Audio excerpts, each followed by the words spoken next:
Bonjour chers serviteurs audacieux, bienvenue dans notre émission chrétienne intitulée Le Pain matinal, une émission du réseau Ta Seconde Chance International.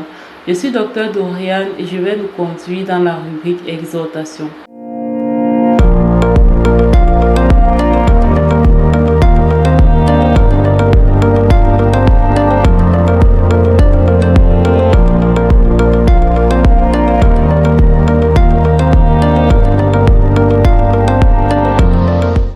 Alors, bien-aimés dans le Seigneur, ce matin, nous parlons de la crainte de Dieu.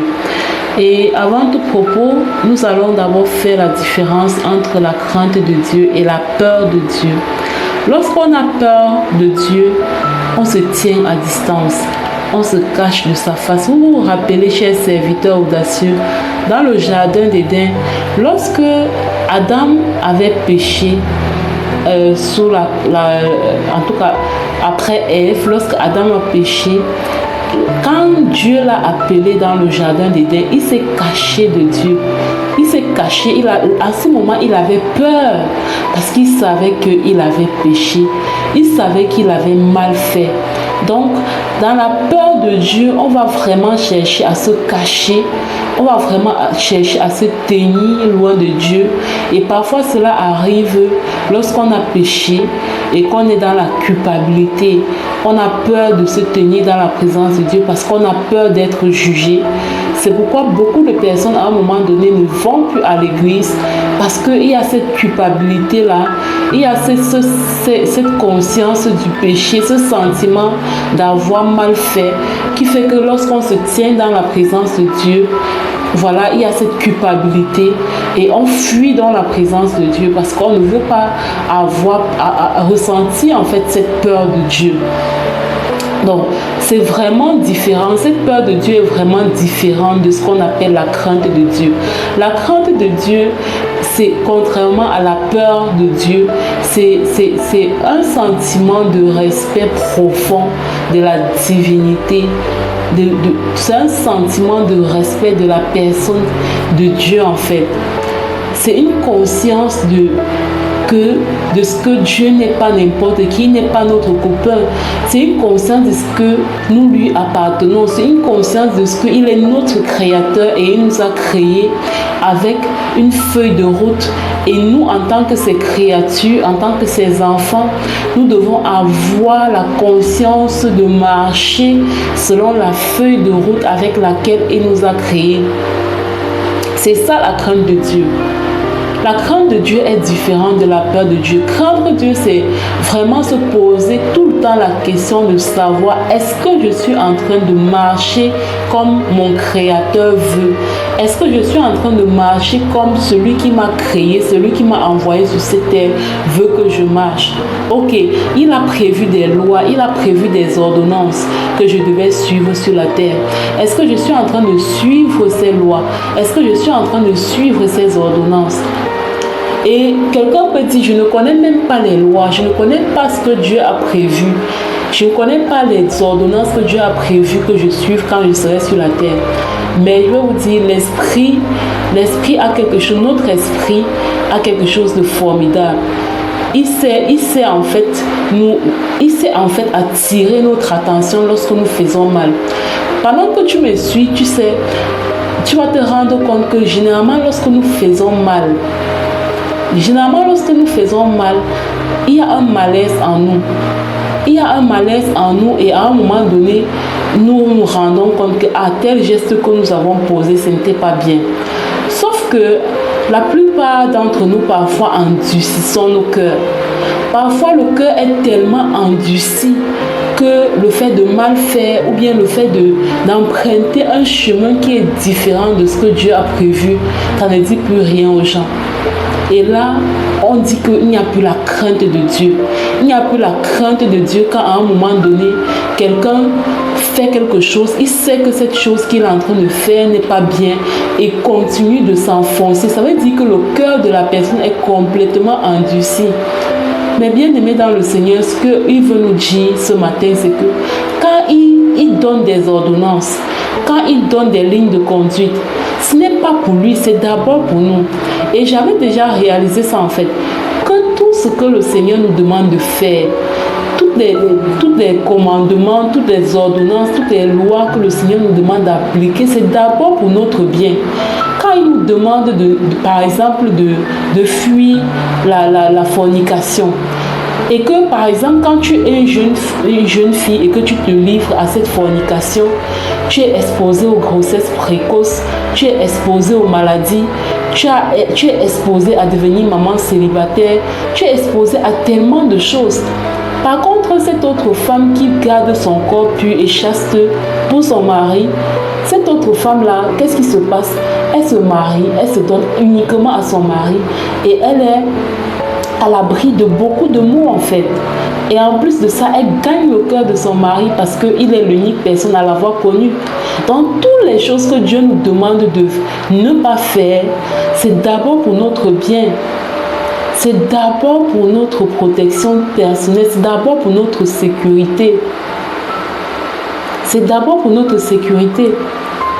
Actuellement, nous lisons le livre de 2 Chroniques et dans le chapitre 20, il est écrit au verset 7, maintenant, ça c'est le roi Josaphat qui parlait au peuple. Quand sa vie a été préservée, en tout cas je vous invite à lire 2 Chroniques 19 et 2 Chroniques chapitre 19 et chapitre 20, vous allez voir le contexte. Mais il s'adressait au peuple en disant, maintenant que la crainte de l'Éternel soit sur vous, veillez sur vos actes, car il n'y a chez l'Éternel notre Dieu ni iniquité, ni égard pour l'apparence des personnes, ni acceptation de présent. Voyez, le roi Josaphat il dit ici au peuple que la crainte de l'Éternel soit sur vous.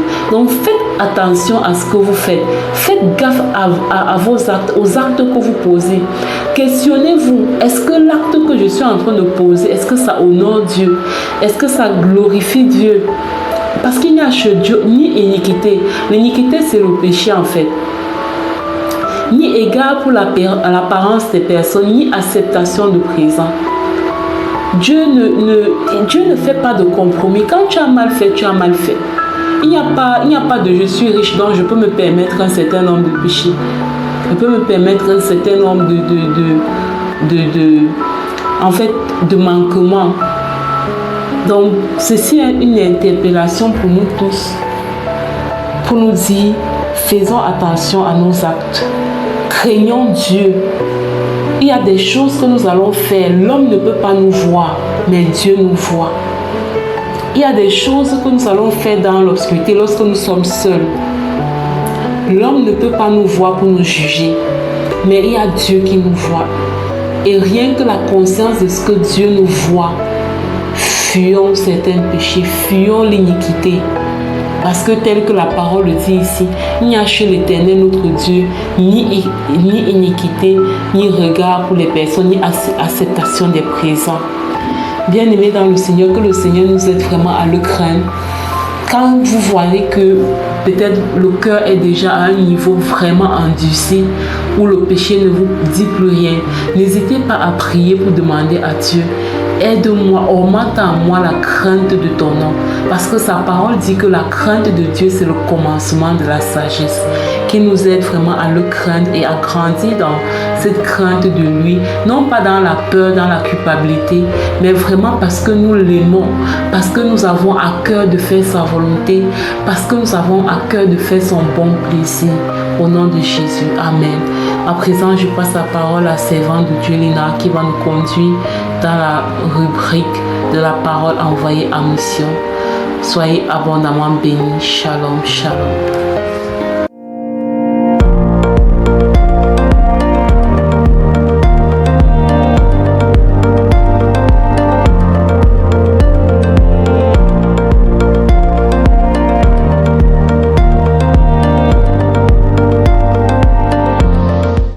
Bienvenue dans cette deuxième partie de l'émission Le Pain Matinal du réseau Ta Seconde Chance International. Ici Lina pour la parole inspirée et proclamée.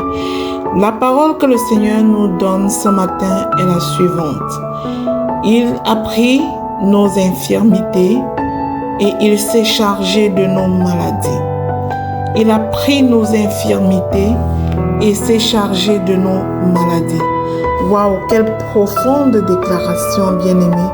Quelle profonde déclaration au sujet de notre santé, de ce que le Seigneur a accompli sur la croix. C'est sur la croix qu'il a pris nos infirmités. Nous devons prendre conscience de l'œuvre de la rédemption. Alors proclamez après moi jusqu'à ce que la vérité de la rédemption soit imprégnée en chacun de nous. Je proclame et je déclare que Jésus me touche aujourd'hui et toute maladie, faiblesse et douleur me quitte au nom puissant de Jésus-Christ. Je proclame qu'au contact de Jésus, je reçois la guérison complète et la force de me lever au nom puissant de Jésus-Christ. J'envoie cette parole en mission. Jésus a pris mes infirmités. Il s'est chargé de mes maladies. Alors je proclame et je déclare que toute fièvre spirituelle, émotionnelle ou physique disparaît maintenant au nom de Jésus. Je proclame que la main puissante de Jésus me restaure et me relève au nom de Jésus. Comme cette femme guérie, je me lève pour servir mon Seigneur avec reconnaissance au nom puissant et glorieux de Jésus-Christ. Jésus a pris mes infirmités. Alors je déclare qu'il est ma source de ma guérison et de mon renouvellement au nom de Jésus. Je crois que la présence de Jésus dans ma vie me libère de toute oppression, de toute dépression, au nom puissant de Jésus-Christ. Je suis libre en Jésus. Mon corps, mon âme et mon esprit répondent à la puissance de guérison de Jésus. Je refuse la maladie et toute forme d'infirmité, car Jésus m'a déjà guéri depuis l'œuvre de la croix au nom puissant de Jésus-Christ. Lorsque Jésus me touche, je retrouve l'énergie et la passion pour accomplir ma mission de vie au nom de Jésus. Rien ne peut me retenir au sol. J'envoie cette parole en mission et elle me transforme, car Jésus me restaure et me donne un nouveau souffle au nom puissant et glorieux de Jésus-Christ.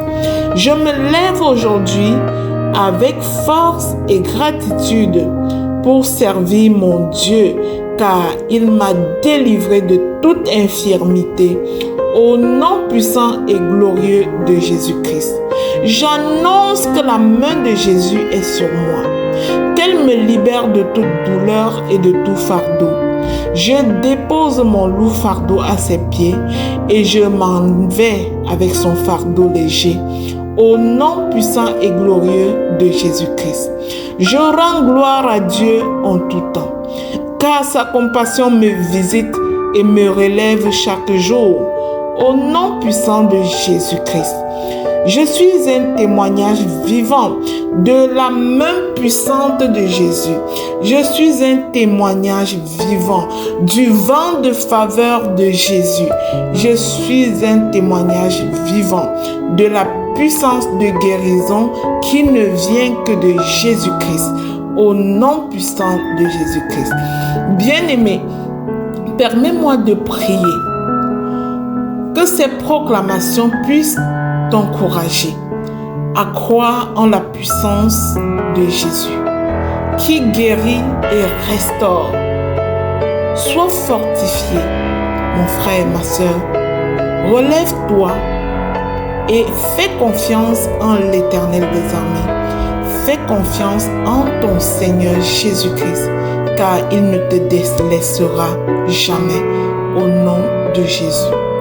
Bien-aimé, si ces proclamations t'ont béni, je vais te demander de t'abonner, de l'aimer, de le partager au suivant, afin de devenir toi aussi un canal de bénédiction pour les nations Amen, amen, amen.